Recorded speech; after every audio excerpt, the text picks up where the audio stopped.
Welcome to another great episode of Smooth Business Growth Podcast, where we share 15 minutes of fast-paced, pure marketing strategies proven to move the needle in your business. So I'm your host and Captain Lindsay Phillips. I am the founder of Smooth Sailing Business Growth, where we help busy entrepreneurs attract and acquire customers faster through powerful and consistent content marketing. In fact, if you go to smoothbusinessgrowth.com at the end of the show, you can download your social media roadmap to help you do just that. So today I'm super thrilled because we're talking about a topic that it's almost taboo. People don't really talk about it a lot. We're chatting with business, marketing, and storytelling expert and cash flow wizard, Meredith Crawford, who's going to help us take the stress out of managing expenses and share proven ways so we can manage them properly. So let's set sail.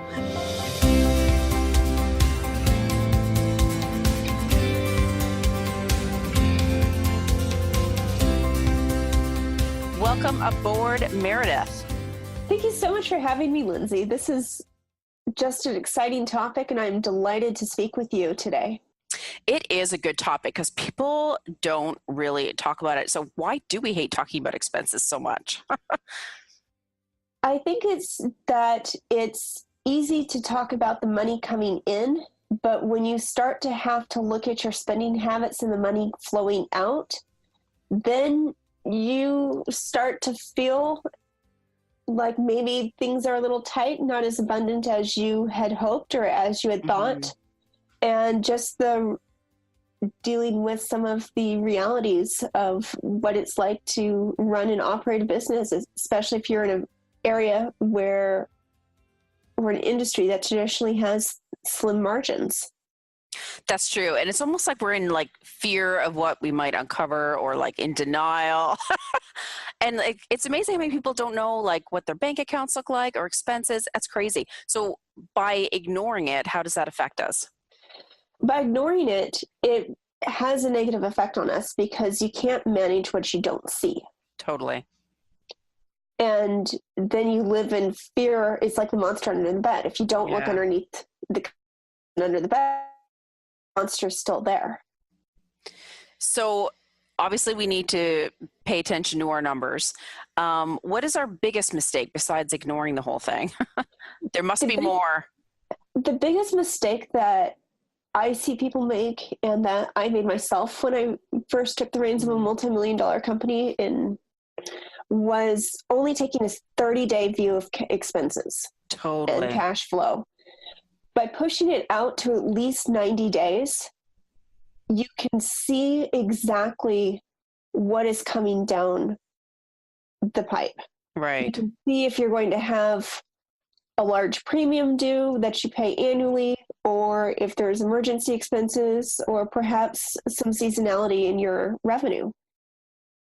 That's true. Because I know for me, there's like a lull a certain month and part of the summer is a little quieter, but it's like I don't know. It's like I have it in my head. I just think monthly, like, what are the expenses? What is the revenue? What are the numbers? I've never really thought about needing to extend that. The wider view that we take of our expenses, the more that we are prepared to deal with what is immediately in front of us. Right. Because then it takes away the fear, and it's not, okay, I have to pay this large bill this month. Oh goodness, next month's just the black abyss. It's okay, I can pay this bill, or maybe I can talk to the vendor and see if I can push back the payment date a little bit, or break it up into the smaller payments and amortize that expense. And so we can take control of our expenses by playing with the factor of time. That's true. And it's, who wants surprises, right? In a negative way. Right. Not me. But also, who wants to wake up at 3 a.m. afraid that they're not going to pay their bills this month? Yes, I'm sure. And especially people that are starting out their business, there's many that it's to the wire. So yeah, planning is huge. What other mistakes do we make? Out of control credit card spending. Oh yeah. It's easy, especially if you have a business card, just to put all your business expenses loaded on the credit card and forget about it. Keep it out of your bank account. Yeah. But by out of control credit card spending, what you do is you increase your variable expenses. So instead of having regular set expenses that you can depend on and rely on, that you're going to have month after month, what it does is it throws in a wild card. And so you're always having to manage this wild card. That's true. It's out of sight, out of mind, right? It is. And this is especially important if you have a business where you have a co-founder or there's someone else who has control of spending. Oh, yeah. And so suddenly it's not just you spending your company's money, it's 2 or 3 of you spending the money. It can, I'm sure it can easily get out of control. It can, and it can very much become the left hand doesn't know what the right hand is doing. Right. And so you had thought you had a $1,000 credit card bill coming up, but in reality it might be $4,000 or $5,000.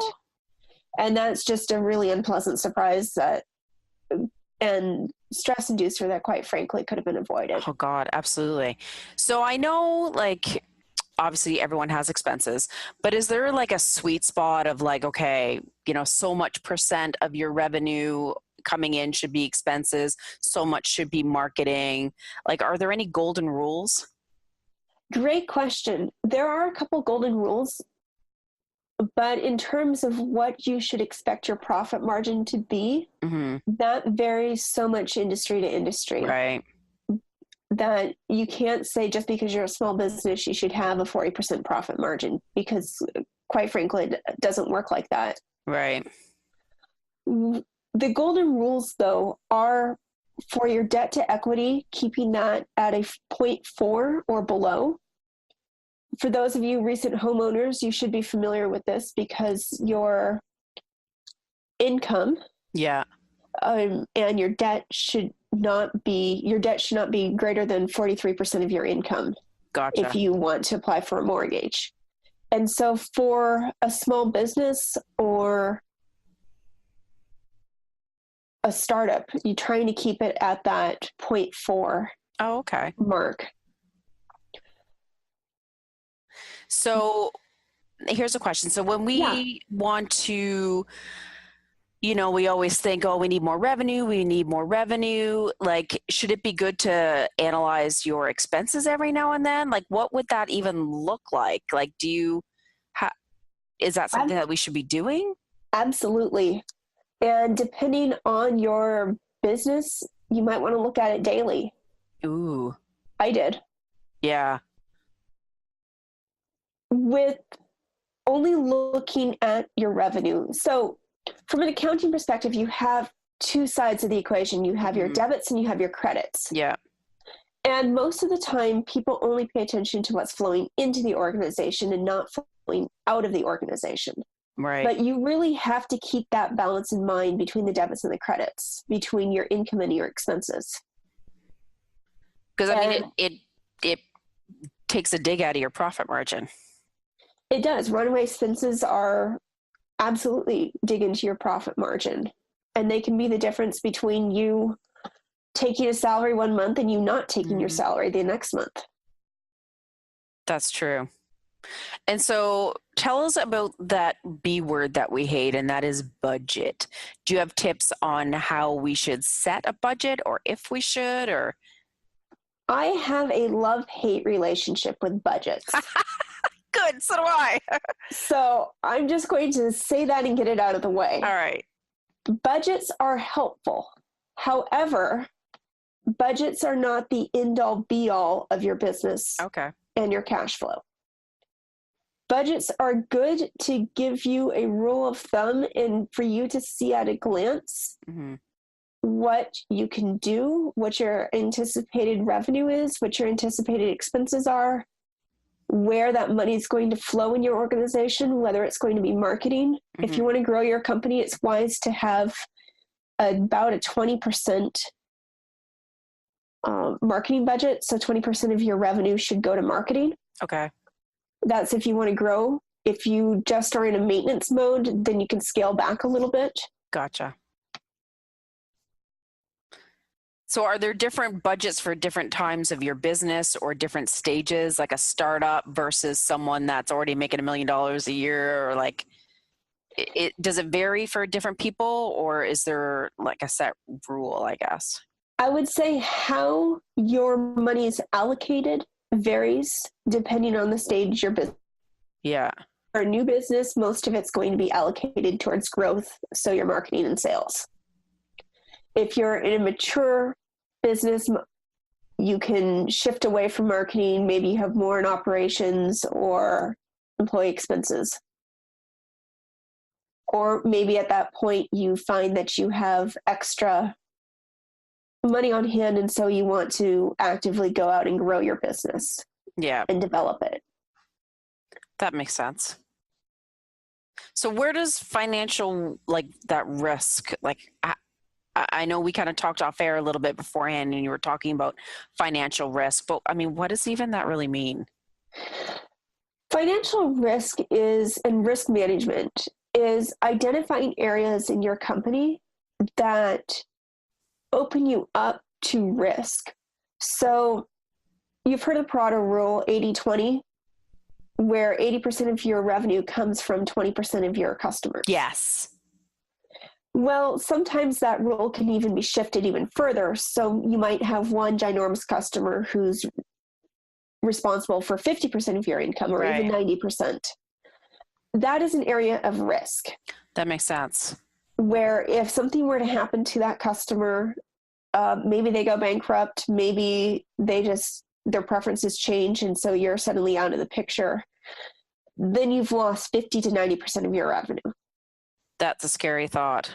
Which is a very scary thought for most small business owners. So one way to manage that risk is to build a broader customer base. Mm. And so instead of having one big customer that you depend on, going for quantity, where you might not have that this large of account, but you can make it up maybe with 20 or 30 smaller clients. Awesome. Is there any financial risk tips that we could use when it comes to expenses? One is don't over leverage. We talked about controlling credit card spending. Right. And it can be easy as a small business owner, or if you're just starting a business, to go out and just take increasing amounts of debt. Right. And you can do that through the credit cards. You can do it through actual bank loans. You can do it through your friends and family, but keeping an eye on that debt so you don't over leverage yourself. That makes sense. It's funny, you almost get two sides of the spectrum with people. Some people that like fear investing in their business so they don't sink money into anything. And then that's no good either. And then there's people that like invest too much. And then it's like, you know, they're joined like 50 million masterminds. And I'm like, holy Hannah, I can't imagine the expense. So yeah, it's finding that balance, I guess.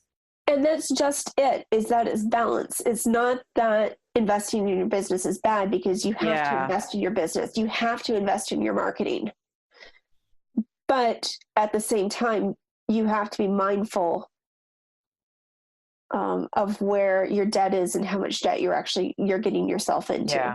Especially if you have a business that has been up and running for a few years and you're taking on more and more debt. Another thing is not having a savings account. You should have a savings account separate from your operations account. And even during the lean times of your business or the hard times in your business, even just being able to save $20, because $20 accumulates. Yeah, totally. It all adds up. And what I tell my clients is that savings account, when your business starts to hit hard times, becomes your marketing budget. Smart. And that's when you want to dip into that savings account, is when you've hit the hard times, when you need a little extra cash influx to keep up with your marketing or to develop your business and go out and buy another venture or expand what you're able to offer your clients. Yeah, that makes sense. So what is just, we're kind of wrapping up here, but what are some tip or two that you can share today so that people can be proactive? First, really sitting down and looking at what your current expenses are. Make a list of your expenses. Make a list of what areas of your business those expenses are occurring in. So what category they're in, you mean? Like whether they're marketing or operating or? Absolutely. Marketing or operating. But if you have two products that you sell, look at them also in terms of what expenses go with which product or which service. Gotcha. That makes sense. Because I guess some, like, for instance, some products wouldn't be as profit generating as some others. So why you'd need to make some changes, right? Right. And for those of us who are in marketing and have marketing businesses, the expenses that you have to sink to create a website for a client is different than the expenses you have to sink to create a social media calendar and content for your client. Totally. Yeah, that's smart. And it's funny because people think about their business as a whole, but you're saying kind of looking at it in pockets, like, okay, here's this product, this service, which one of them individually has different expenses, their profits, their revenue. Right. That's smart. And a lot of people, don't think that way. No, they don't. But when you start to tease apart those areas and you start to say, okay, social media management and content creation costs X amount to operate, and we're seeing X amount of return from our marketing versus website development, which we have to pay our employees, a much higher rate, and the return we're seeing may or may not be as great of an ROI as the social media. And totally. Then you can start to make informed business decisions. Perfect. That's exactly right. Because I was just thinking that it would change your mind then, I guess, on what you would market more heavily on, thus which one had more ROI. Right. So the numbers really do affect more than just your pocketbook. Right. And when you start to lay everything out and look at it, then you can also, it takes away the fear. Yeah. And you can start to act proactively. You're no longer reacting. You can take control and step up into that. That's true. Awesome. You have given us some great tips. Now, I know you have more tips, some different ways to manage your expenses. Can you share what that is and how the listeners can find it? I do. I have an ebook that's 27 of my favorite proven expense management tips. And you can find it by going to my website, meredithcrawford.biz/freebie. That's FREEBIE. Perfect. I mean, who doesn't want more than, I would love 27 ways to manage my expenses and make more money. It just seems like a no-brainer. Awesome. And how can people find you in general, Meredith, so that they can check out, what you do and how you can help them make more money? LinkedIn is the best way to connect with me. Oh, awesome. And my LinkedIn profile is just LinkedIn/in/Meredith Crawford, MEREDITH Crawford 1. And I post content there regularly. Awesome. Perfect. Well, thanks for joining. I know this 15-minute cruise to move the needle in your business has come to an end. It goes by fast. Thank you again, Meredith, for your wicked, awesome business tips. Well, thank you, Lindsay. Fabulous. So folks, if you are looking to achieve faster growth through blogs, videos, podcasting, social media, and email marketing, look no further than smoothbusinessgrowth.com. So have a profitable and productive week, and may the winds always be at your back.